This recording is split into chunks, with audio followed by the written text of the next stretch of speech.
Chapter 1. The Night Everything Broke. I didn't lose my marriage on Christmas night. I lost my name, my access, and my place in a company I helped build, all while smiling for family photos. They called me emotional. They said it was just business. Weeks later, I learned my own husband and his family had removed me from everything, quietly, legally, and without warning. I didn't scream. I didn't beg. I started documenting. My name is Brooke, and this is the story of how silence trained me for years, and how proof finally spoke louder than rage. On the last night of the year, the house smelled like pine needles and butter, like someone had tried to bake warmth into the air and seal it inside. I stood at the kitchen island in a black velvet dress I had chosen weeks earlier, smoothing a wrinkle at my waist as if I could press calm into my own skin. Outside, the cul-de-sac in Cary glowed with porch lights and careful landscaping. Inside, the living room hummed with laughter that sounded rehearsed, the kind people use when they know they are supposed to be happy. My name is Brooke Harlan. I was 42 that winter, old enough to recognize discomfort when it settled in my bones, and still naive enough to believe it might pass if I ignored it long enough. Mason moved through the house like it belonged to him in a way it never fully belonged to me. He wore the same navy blazer he wore to board meetings, the one that made him look steady and reliable, the kind of man people trusted without asking questions. He kissed my cheek once as he passed, quick and polite, like a gesture added to his list. He asked if I was okay. I nodded because I always nodded first. I had learned that over the years. Learned how to smooth things down before they could turn sharp. Learned how to carry weight quietly so no one else had to feel it. I had been doing it since the early days of our marriage, back when Mason and I were still building something together. Back when Harlan Freight and Supply was smaller, still trying to prove itself, still scrambling after contracts that barely covered payroll. I had helped him reorganize vendor agreements, renegotiate payment schedules, clean up books that had been stitched together with optimism instead of structure. I never asked to be acknowledged, I just worked. That felt like love to me. It felt like belonging. Vivian Harlan swept into the kitchen wearing pearls and a red sweater that looked like it had come straight out of a catalog. She barely looked at me, the way she always did when she did not want to admit I was useful. Her eyes went straight to the charcuterie board I had arranged, and the casserole dish warming near the oven. She said it looked good, as if the food had arranged itself. Robert Harlan sat near the fireplace, one hand resting on his cane. His face was kind but tired, his smile smaller each year. When I passed him, he nodded, almost apologetic, like he wanted to say something and had decided long ago that it would not change anything. In the dining room, Vivian's sister was telling a story about a cruise. Mason's cousin laughed too loudly. Someone uncorked a bottle, and the sound felt celebratory without reaching my chest. I kept moving, refilling glasses, checking the oven, wiping down counters that were already clean. Staying busy made me feel necessary.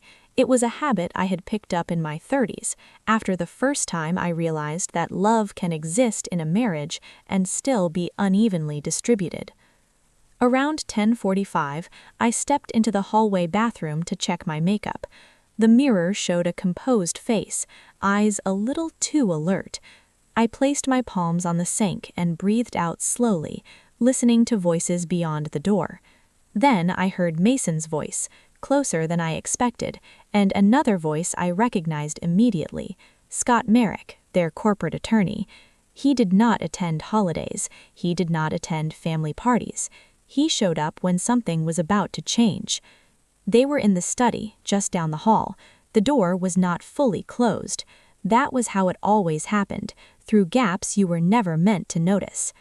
I took one step forward, then stopped, not because I was trying to listen, but because my body had already understood something my mind had not caught up to yet. Scott said they could file the updated signatory list on Tuesday. He said the bank would honor it as long as the board minutes reflected approval. Mason answered that it would. He said his mother already had the votes. There was a pause, and then Vivian's voice joined in, smooth and certain. She said they were doing it cleanly. She said they were protecting the company. Scott said my name then. He said I was currently listed on 2 internal authorizations and would need to be removed from operational oversight. Vivian replied quickly. She said I would be removed. She said I was not family by blood and had gotten too comfortable. My throat tightened so fast it felt like my body was trying to swallow my heartbeat. Mason said I would understand. He said I was emotional, but I would understand. Emotional. The word landed softly but left a bruise. I stepped back without making a sound, one hand braced against the wall. In the mirror, I watched my face change just slightly, as if my body had finally stopped pretending. I could have opened the door. I could have walked into that study and said my own name out loud, but I did not. Something inside me went still, the way water goes still before a storm. I returned to the kitchen and poured myself a glass of sparkling water instead of champagne. My hands did not shake. That surprised me. Maybe I had already spent my shaking years elsewhere, swallowing discomfort like medicine. Mason wandered into the kitchen a few minutes later, loosening his tie. His eyes flicked to the glass in my hand. He asked if I was not drinking. I smiled and said I wanted a clear head. He looked relieved, and that relief told me more than his words. At 11:30, everyone gathered around the television for the countdown. Vivian dimmed the lights. Someone passed out paper crowns. I did not take one. I stood near the edge of the living room, close enough to look included, far enough to be forgotten. Mason slid his arm around my waist for appearances. His hand rested there, warm and familiar, and for a moment my body tried to remember a version of us that felt safe. Vivian raised her glass and toasted to a strong new year, to legacy, to keeping things in the right hands. Everyone cheered. Mason kissed my cheek again, polite and brief. His eyes stayed on the screen. When the countdown reached 1 and fireworks burst across the television, Mason's phone buzzed in his pocket. He glanced at it, then leaned in anyway, his lips touching mine for a second. He wished me a happy new year. I heard myself answer the same, steady, like a woman who still believed in beginnings. Moments later, Vivian clinked her glass again. She smiled at Mason, at Robert, at the cousins, at everyone except me. She said she wanted to share something before everyone drifted off. She said they had made a decision about the company. Mason straightened up. Scott appeared in the doorway holding a folder instead of a drink. My stomach dropped, but my face stayed calm. Vivian spoke gently, confidently. She said that starting next week, Mason would be restructuring operations. She said they were bringing things back to the family. She said they were simplifying. Someone asked what that meant. Vivian laughed lightly and said it meant making sure the right people were making the right decisions. Mason looked at me then, finally, his eyes careful. He said they would talk later. Later was where my needs always went to disappear. Vivian smiled wider and said I had been so helpful, of course, but this was family business. The room murmured approval. Robert cleared his throat and said nothing. Someone hugged Vivian. Someone patted Mason's shoulder. I stood there listening as something inside me went quiet and sharp. Not rage, recognition. I excused myself politely and walked out to the patio. The air was cold enough to sting. The neighborhood was quiet now, the kind of quiet that makes you aware of your own breathing. Under the string lights Vivian had hung years ago, I looked at the dark outline of pine trees beyond the fence. In the distance, someone set off leftover fireworks, small bursts of light that faded before they could become anything. I pulled my phone from my purse and opened my notes. I began to type facts, dates, names, what was said, who was present, the words Vivian used, the ones Mason did not challenge. Then I opened my email and searched for Scott's name. I forwarded a thread from 2 months ago to a private address I had kept since before my marriage, an address no one in that house knew. I did the same with a handful of vendor contracts and meeting summaries, quietly, carefully. Inside, laughter rose again. Mason's voice joined it, lighter than it had been in months. I stood there letting the cold settle into my skin, letting the year begin without me. For the first time, I understood something I had refused to name. This was not an accident, it was intention. And in that realization, something in me woke up. Not loud, not dramatic, just present, like a light turning in a room I had been living in the dark for. Chapter 2. The Silence That Taught Me Everything. The first week of January felt like walking through a house after the furniture had been quietly rearranged. The walls were the same, the rooms were the same, but nothing landed where it used to. I woke up each morning with the sense that something had shifted overnight, even when nothing visible had changed. We drove back to Cary the day after New Year's. Mason kept one hand on the steering wheel and the other tapping against it, a nervous habit I had noticed only recently. He talked about traffic, about an upcoming supplier call, about how tired he was. He did not mention the study, the folder, or the way his mother had spoken about me like I was a temporary role that had run its course. I watched pine trees blur past the window and wondered how long someone could pretend nothing had happened before the pretending became its own kind of cruelty. On Monday morning, I made coffee and opened my laptop at the kitchen table, the same table where I had paid invoices and reviewed contracts for years. The screen loaded and my inbox appeared thinner than usual, like someone had taken scissors to my day. I refreshed it once, then again. The operations update I always received on Mondays was not there, neither was the weekly vendor summary. I searched for the group thread, the one I had managed myself. The thread still existed, a familiar chain of subject lines and attachments, but my name was no longer listed among the recipients. The most recent message stopped on December 29th.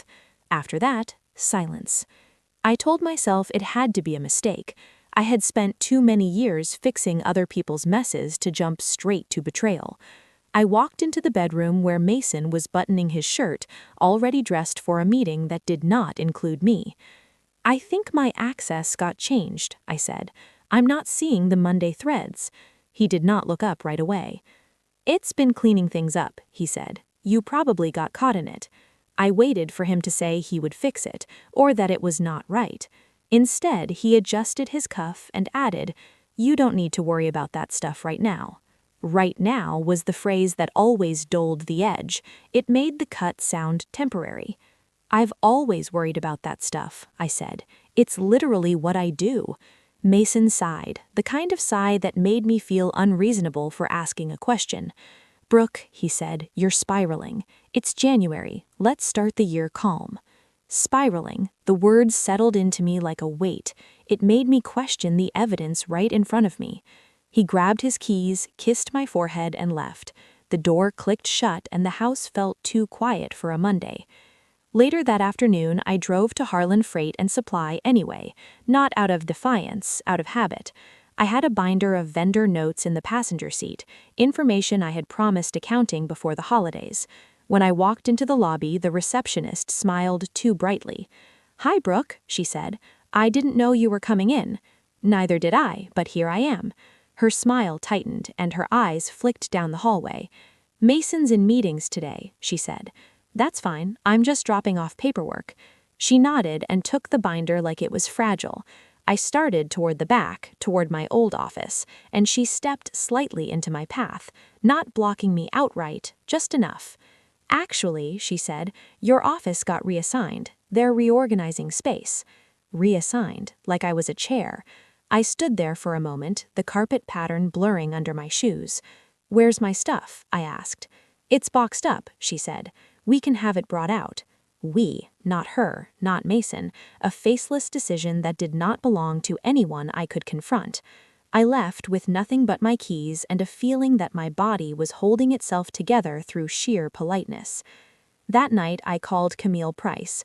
Camille and I had met years earlier at a Women in Finance panel in Raleigh, back when I still wore heels that made my feet ache and smiled through rooms full of men who liked to interrupt.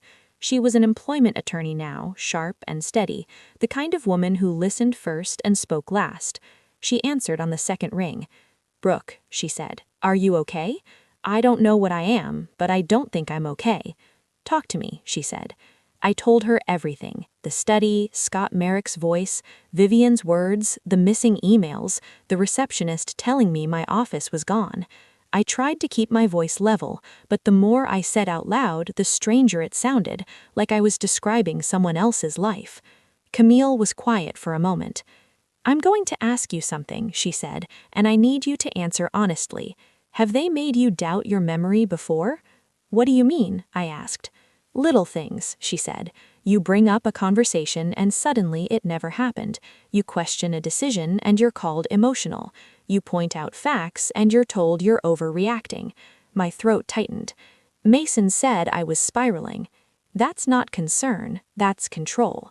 The next morning, I sat at the kitchen table and opened a folder on my laptop labeled Personal Tax. Buried inside were copies of board minutes, authorization lists, vendor contracts, and internal policies I had saved over the years, because I liked backups.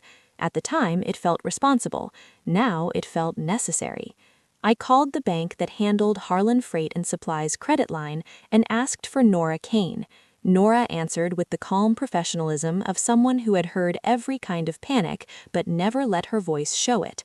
"Happy New Year, Brooke," she said. "What can I do for you?" "I think there was an update to the authorized signer list," I said. "I want to confirm what's currently on file." There was a pause. "Yes, that list was updated recently." My stomach dropped. "Am I still on it?" Another pause, longer this time. "No," she said. I pressed my fingertips to the table. "Who signed the documentation?" I asked. It was submitted by Scott Merrick's office, with signatures from Vivian Harlan and Robert Harlan. Robert. The name landed harder than the rest. Robert, who had nodded at me by the fireplace. Robert, who once told me that I had saved the company. "Are you sure?" I asked. "Yes," Nora said. "The paperwork was clean." Clean. Vivian's favorite word. When I hung up, I stared at the wall for a long time. The silence in the room felt heavy, edged. Camille called back later, like she knew I would need her. "Robert signed it," I said. She did not sound surprised. "People choose comfort over courage more often than they admit." "I cared isn't the same as protecting you," she replied. "If he signed, he chose the outcome." The rest of the week unfolded like a slow unmasking. I found a draft organizational chart dated mid-December with my name removed. I found emails from Scott Merrick referencing a transition plan weeks before the holidays. I found notes describing my access as a risk. I also found an email from Vivian to Robert, written in that polite, reasonable tone she used when she wanted to sound fair. She didn't mention me by name. She referred to me as a liability.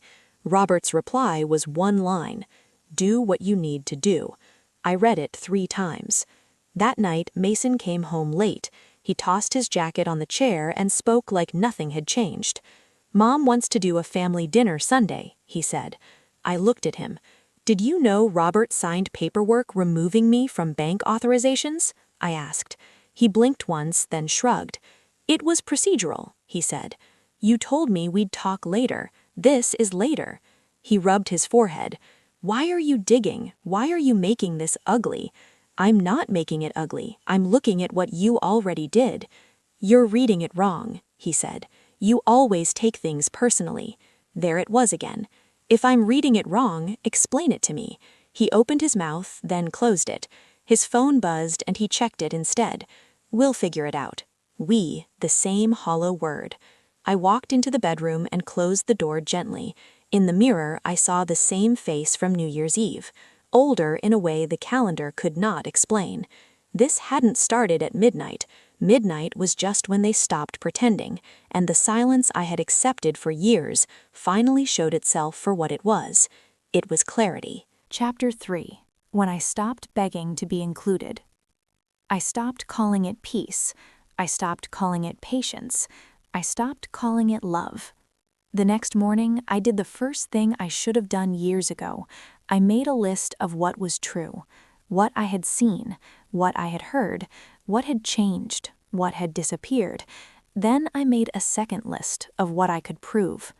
When you have spent a long time being told you are too sensitive, too intense, too emotional, you start to believe the only safe place is inside your own head. That is the trap. The moment I wrote everything down, my thoughts stopped floating. They became facts. Facts have weight. Facts do not care if someone rolls their eyes. I also decided something else, quietly, without ceremony. I was going to protect myself like I had always protected them. Not because I am ashamed, but because I am finally allowed to choose what belongs to me. My name is Brooke Harlan. I was 42 at the start of that year. My husband was Mason. His mother was Vivian. His father was Robert. The attorney they used was Scott Merrick. My friend was Camille Price, the one person who spoke to me like I was sane when everyone else wanted me small. Their company was Harlan Freight and Supply. I had helped build it, even if my name never made it onto a single press release. I met Camille at a Women in Finance panel in Raleigh back when I still wore heels that made my feet go numb and smiled through rooms full of men who liked to interrupt. I used to have a career that felt like my own. I spent my early 30s at a national firm in Charlotte, restructuring budgets, untangling messy accounts, walking into broken systems and leaving them clean. I was good at it. Not charming good, not loud good, the kind of good that makes people hand you the hardest problems and expect you to fix them without asking for credit. When Mason asked me to step back and help his family company, he framed it like a partnership. You would make us stronger. I believed him. That is the part that still stings. Not that they did it, but that I helped them do it. By mid-January, I stopped waiting for Mason to explain himself. I started moving like the woman I used to be. I called Camille again and asked her to come over. She arrived with her laptop, a legal pad, and the kind of calm that makes you feel less alone. She looked around my kitchen, at the coffee mug I had not finished, at the dark circles under my eyes. "You have been holding your breath for years," she said. "I did not know it was that obvious," I said. "It is obvious to anyone who has ever been trained to be grateful for crumbs," she said. "Tell me what you have, not what you feel, what you have." So I told her, the missing access, the bank authorization update, the reorganized office space, the confidential emails, the way Mason called me emotional the moment I asked a direct question. Camille nodded slowly.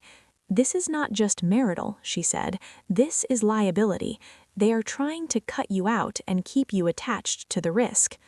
"How can they do that?" I asked. "I was running operations." "They can try," she said, "but you do not have to make it easy."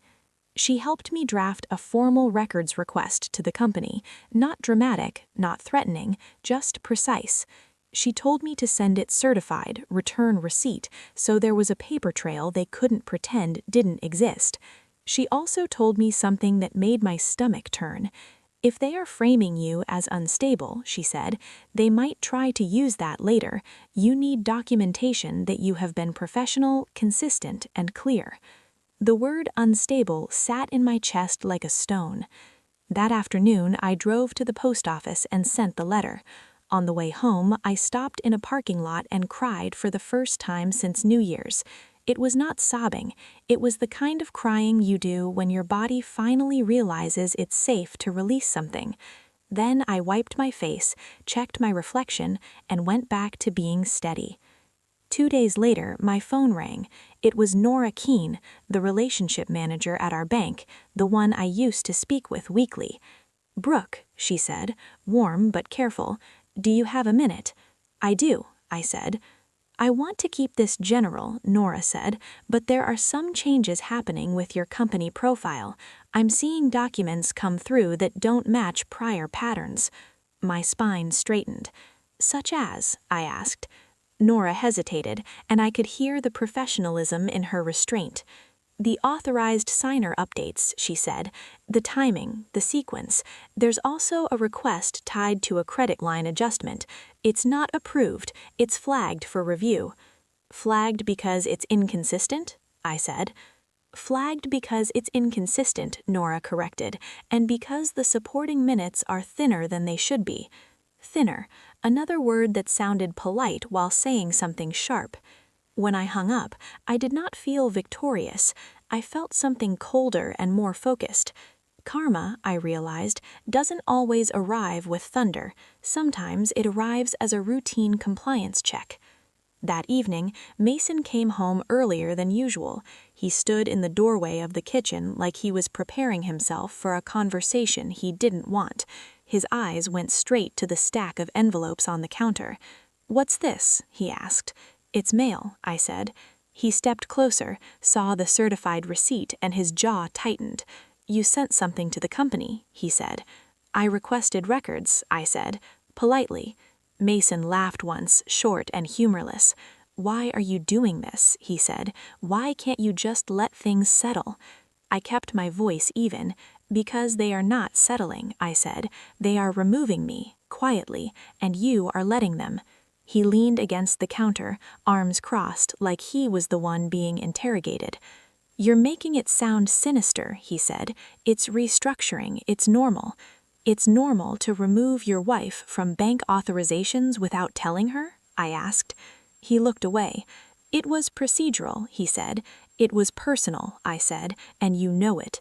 Mason exhaled through his nose, annoyed, the way he used to get when vendors pushed back on his terms. "My mother thinks you've been too involved," he said. "Too involved?" I repeated.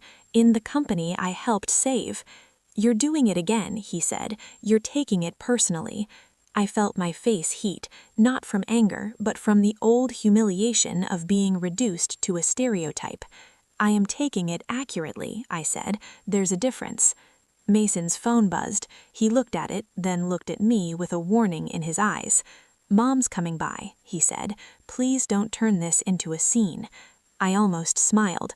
A scene, as if asking for my name not to be erased was theater.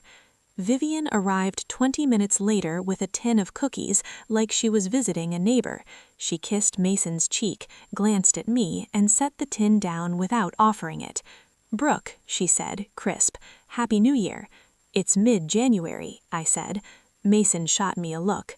Vivian's smile didn't move. "We need to talk," she said. I nodded once. "Okay," I said. She looked relieved by my calm, like she had expected me to cry. Vivian folded her hands in front of her. "This is a family company," she said. "We have to think long-term. Mason is under pressure. Robert is not well. We can't afford complications." "Complications?" I asked. Tilted her head.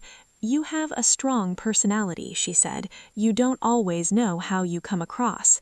Mason cleared his throat, as if to soften the blow. "She's just saying," he began. I raised my hand, not dramatic, just enough. "No," I said. "Let her finish." Vivian blinked, surprised. "See," she said. "That tone, that's what I mean." I stared at her, and for a moment I saw the whole pattern, years of polite insults dressed up as concern. I said, "You removed me from the bank authorizations. Robert signed it." Vivian's eyes flickered, the smallest crack. "He did what was best," she said. "For who?" I asked. "For the company, for the family." "And I'm what? A risk?" Vivian smiled again, careful. "You are a sensitive woman," she said. "You get attached. This is business." I looked at Mason. "Did you tell her to say that?" Mason's face tightened. "Brooke," he said, "don't do this." "I'm doing it," I said quietly, "because I'm done apologizing for noticing what's happening." Vivian's voice cooled. "If you're going to be difficult," she said, "we'll force our hand." There it was, the soft threat, not loud enough to call abuse, just clear enough to make you feel trapped. I nodded slowly. "Then you should know something," I said. Mason's eyes narrowed. "What?" he said. I reached into a folder on the counter and slid a single page toward them. Not a rant, not a demand, a copy of my certified records request with a clean list of documents, dates, and categories. I had also attached a brief notice that I was preserving communications related to my role and responsibilities, a standard legal hold language Camille helped me write. Vivian stared at it. Mason read the first line and went still. "You already did this," he said, quieter. "Yes," I said, before you could tell me I was overreacting. Vivian's mouth tightened. "This is extreme," she said. "It's basic," I said. "You taught me that everything has to be clean." Mason's voice dropped, and for the first time I heard something like fear under his irritation. "What do you want?" he asked. I did not raise my voice. I did not beg. I did not soften the truth to Keep them comfortable. I want my name separated from your risk, I said. I want a written clarification of my role change, my access changes, and my liability. And I want it documented that these changes were not initiated by me. The kitchen was silent. The air felt sharp. Vivian looked at Mason like she was reassessing the situation. Mason looked at me like he was seeing me for the first time in years. Robert's name was still on that bank document. The company was still moving without me. Nothing was fixed, but something had shifted in the room, and it was not in their favor. Vivian stood up, picking up her purse with the same controlled grace she always used. "We will talk to Scott," she said. Mason did not speak until the door closed behind her. He stared at the paper on the counter, then at me. "You planned this," he said. I breathed in slowly. "I prepared," I said. "There is a difference." He opened his mouth like he wanted to argue, then stopped, as if he finally understood that the old tactics were not landing. That night, I lay in bed and listened to Mason move around the house, the same familiar sounds, but they did not feel like home anymore. I felt tired, deeply tired, but underneath the exhaustion was something steadier than anger. I had stopped begging to be included. I had started documenting what I deserved. Chapter 4. The truth they never expected me to use. It did not feel like a victory. It felt like standing on solid ground after months of walking on a floor that kept shifting beneath my feet. 3 days later, Scott Merrick requested a formal meeting. Not a call, not an email, a meeting with a calendar invite that included the board members, the bank representative, and an external compliance consultant. The subject line was deliberately neutral, something about operational alignment and governance review. That was how they liked to frame things when they wanted control without accountability. The meeting was scheduled for Friday morning at the Harlan Freight and Supply headquarters in Greensboro. I arrived early, not to make a point, but because arriving early had always been my way of staying steady. I wore a navy blazer that belonged to the version of me that had once walked into broken systems and fixed them without asking permission. Camille met me in the parking lot. She did not hug me, she did not ask how I was feeling, she just nodded once and said, "You ready?" "I am," I said, and for the first time, I meant it. The conference room was colder than the rest of the building. Long table, leather chairs, a framed mission statement on the wall that talked about integrity and legacy. I took a seat near the end, not because I was small, but because I wanted to see everyone clearly. Mason arrived with Vivian a few minutes later. Robert was already there, sitting quietly with his hands folded, his eyes avoiding mine. Scott Merrick stood near the screen, adjusting cables. Nora Keene from the bank took a seat across from me, her expression professional and unreadable. Scott cleared his throat. "Thank you all for coming," he said. "This meeting is intended to clarify recent operational changes and ensure compliance with our financial partners." Vivian nodded approvingly, like this was exactly the kind of language she trusted. Mason did not look at me. Scott clicked to the first slide, an overview of the updated governance structure. Names appeared on the screen. Mine did not. As you know, the board approved updates to authorized signatories and oversight roles earlier this year. I waited. I did not interrupt. Facts speak better when you let them finish. Nora raised her hand slightly. "I would like to clarify something," she said. The bank received updated documentation, yes, however, we flagged the submission for review. Vivian stiffened. Flagged, she repeated. Why? Nora folded her hands. The documentation was incomplete, she said. Specifically, the board minutes did not reflect a full quorum, and the removal of an operational lead without corresponding role documentation raised concerns. Scott's jaw tightened. We submitted what was required, he said. Nora looked at him calmly. You submitted what was customary, not what was sufficient. There was a subtle shift in the room, not panic, awareness. Scott turned to me for the first time. Brooke, he said, perhaps you would like to share your perspective. That was the invitation they expected me to use emotionally, to talk about betrayal, to raise my voice, to make it personal.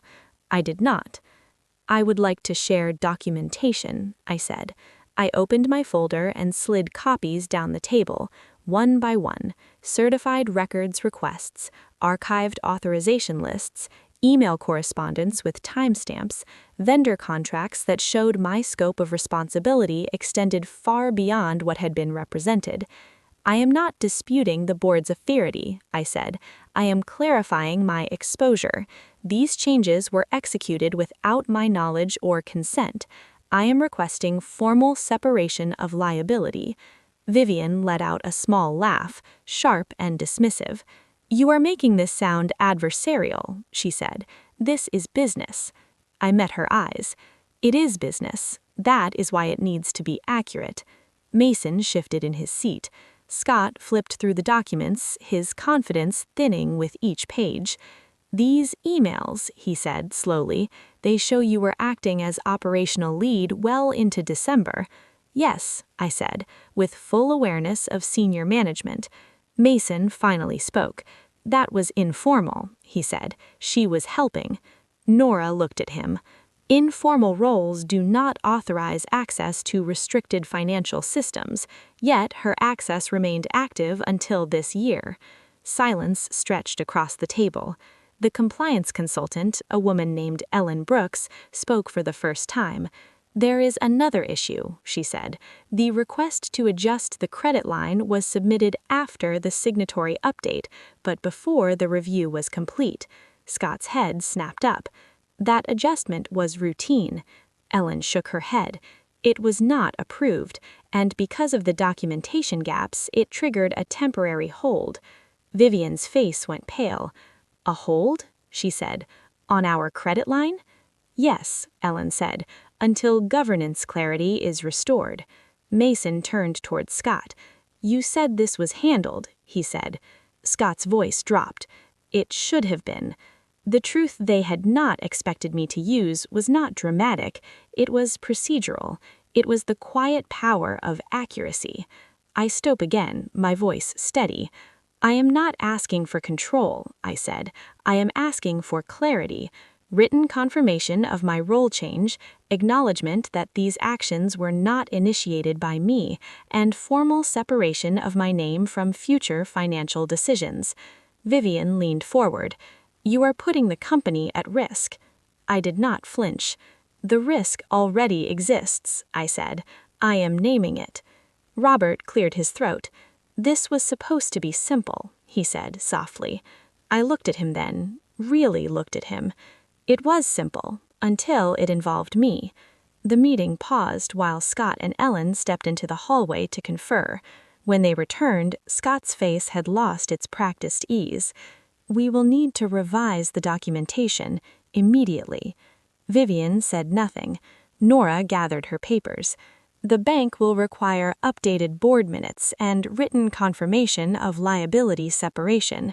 Mason looked at me, something like disbelief crossing his face. You planned this. I shook my head. I prepared, because no one else was protecting me. The meeting adjourned without ceremony.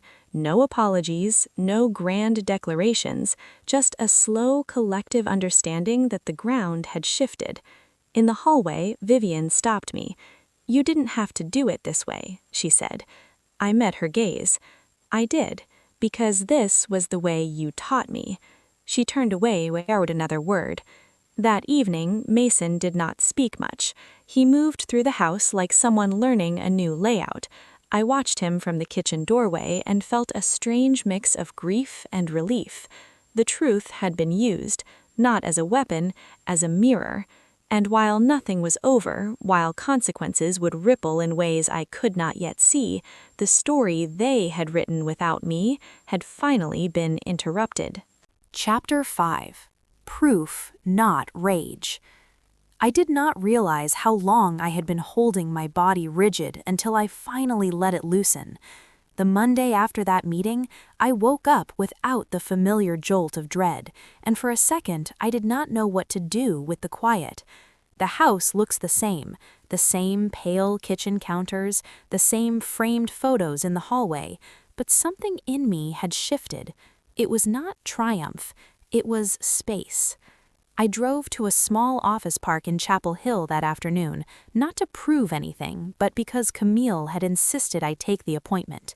The therapist's name was Dr. Sherry Collins, a woman with silver hair and kind eyes who did not flinch when I spoke in clipped sentences like I was reading a report.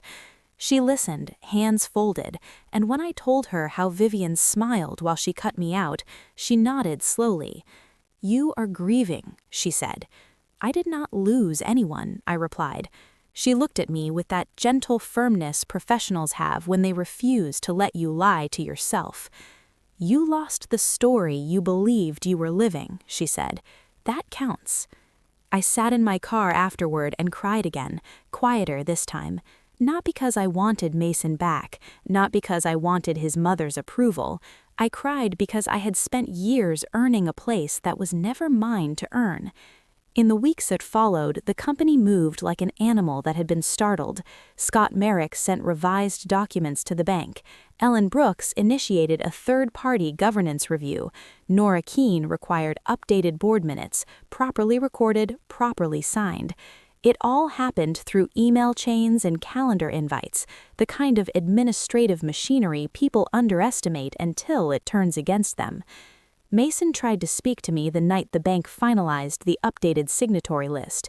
He hovered near the kitchen, like he was afraid to step fully into the room. "Brooke, can we talk?" I kept chopping vegetables, not because I was angry, but because I was tired of conversations that were meant to manage me. "I can talk," I said. "I am listening." He swallowed. "I did not think it would get this far," he said. I set the knife down and faced him. "That is the problem," I said. "You did not think about me at all."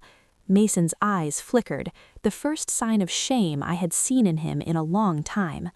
"My mom was scared," he said, "about control, about stability." "And you?" I asked. "What were you scared of?" He opened his mouth, then closed it, like the honest answer did not fit in the space he had built. "I did not want conflict," he finally said. I nodded once. "So you chose a conflict where you would not have to be the one hurt," I said. He flinched, and I felt something in my chest soften, not into forgiveness, but into clarity. He was not a monster. He was a coward. That was harder to rage against because it was so ordinary. A few days later, Vivian called. She never called me directly unless she wanted something. Her number lit up my phone, and for a moment my body wanted to ignore it. I answered anyway because I was done being afraid of her voice. "Brooke," she said, crisp, "I want to clear the air." I leaned against the counter, staring out the window at my backyard, the winter grass still dull and thin. "Okay," I said. Her tone softened, the way it always did when she wanted to sound reasonable. "Things got out of hand," she said. "We did what we thought was best for the company." "You did what was best for your control," I replied.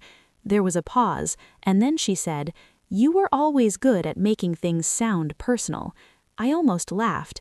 Even now she tried the same trick. "It was personal," I said.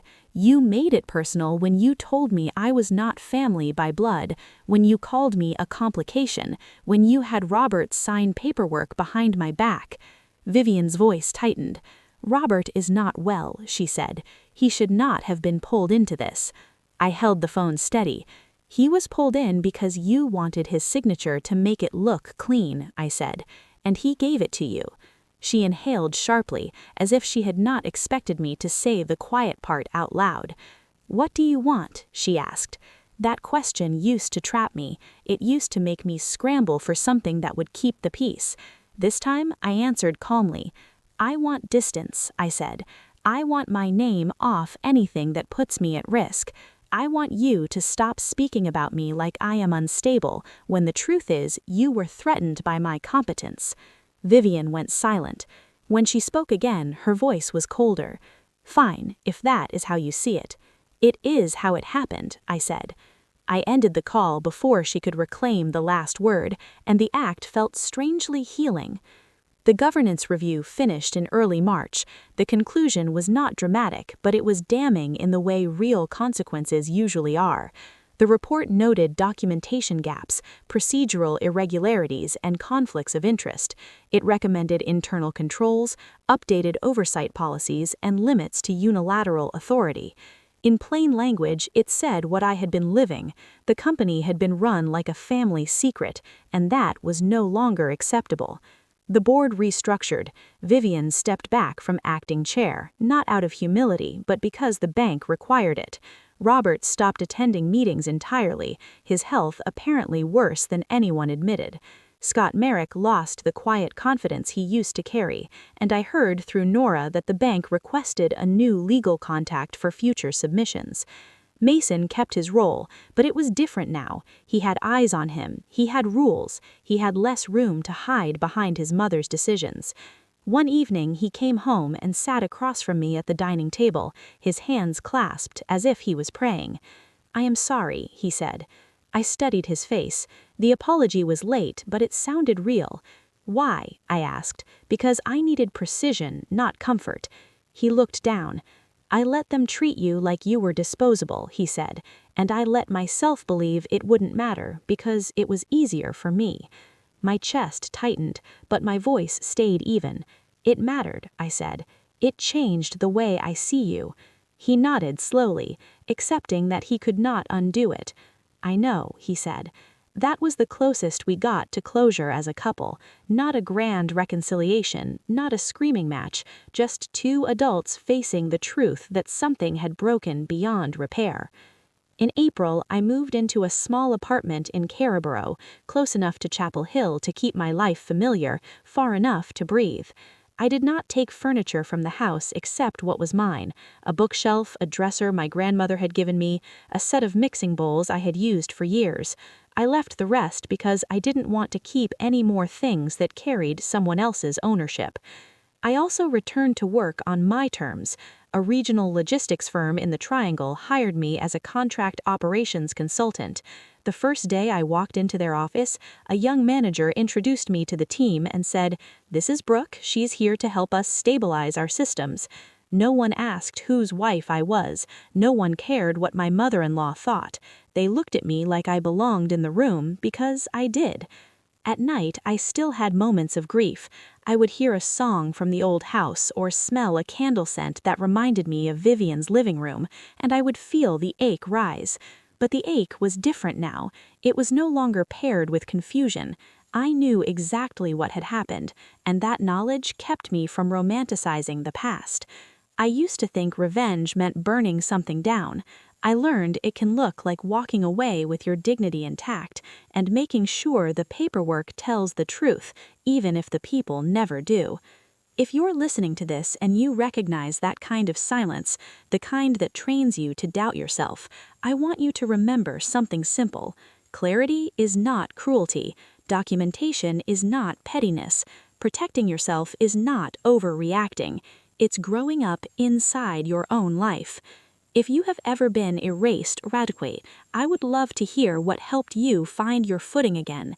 Share your story in the comments or even just one line about the moment you realized you were done shrinking. You never know who needs to read it tonight.